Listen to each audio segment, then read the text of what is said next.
भैया नमस्कार, कैसे हैं आप लोग। जब से गाना आया है ना डरिया बढ़िया लगेला, तब से विवाद पर विवाद, चोरी का ये वो अलाना फलाना ढिमका टिमका जो भी है लगा रहा है। और ये लगाने वाले कोई और नहीं, कुछ यूट्यूबर्स लोग हैं जो कि पावर स्टार पवन सिंह के फैंस को और ट्रेंडिंग स्टार दबंग स्टार कहे जाने वाले खेसारी लाल यादव जी के फैंस को लड़ाया जा रहा है। अब यहाँ पर मामला यह जारी होता है कि पावर स्टार पवन सिंह का एक गाना था पहले का, उसका धुन मिलता है। अब आप लोग भी सोच रहे होंगे किस गाने का धुन मिल रहा है भाई, तो इस वीडियो में लास्ट तक बने रहे। अगर आप भी हैं पावर स्टार पवन सिंह के फैंस या खेसारी लाल यादव जी के फैंस, तो इस चैनल को कर दीजिए सब्सक्राइब, क्योंकि भोजपुरी का हर एक खबर आप तक इस चैनल से मिलता रहेगा।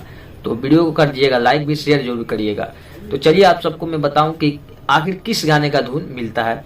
तो एक गाना आया था पावर स्टार पवन सिंह का कि सरिया करिया ले लिया यह नजरिया ना लगे, इस तरह से गाने का टाइटल था। आप लोग यहाँ थंबनेल देख रहे हैं, यही गाना है पावर स्टार पवन सिंह का। और इस गाने का जो धुन है ना, इस गाने में ये वाला जो आया है आज खेसारी म्यूजिक वर्ल्ड पर, इस गाने में मैच करता है।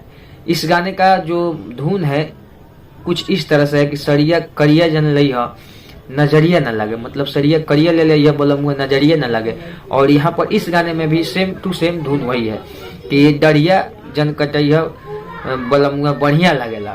तो वाकई में ये धुन मिलता है ना कि गाना चोरी का है। शब्द और मैटर पंच लाइन अगर चोरी किया रहता, मैच करता, तो शायद चोरी का कहा जाता था, लेकिन इसको चोरी नहीं कहा जा सकता है। आपको क्या लगता है कमेंट बॉक्स में जरूर बताइएगा। अगर आप भी हैं खेसारी लाल यादव जी के फैंस, तो पवन सिंह का फैंस, तो इस वीडियो को लाइक करके चैनल पर सब्सक्राइब कर दीजिएगा, बेल घंटा को ऑल पर क्लिक कर दीजिएगा। पावर स्टार पवन सिंह का और खेसारी लाल यादव जी का हर एक अपडेट आप तक जाता रहेगा। चलिए मिलते हैं नेक्स्ट वीडियो में, तब तक के लिए बाय।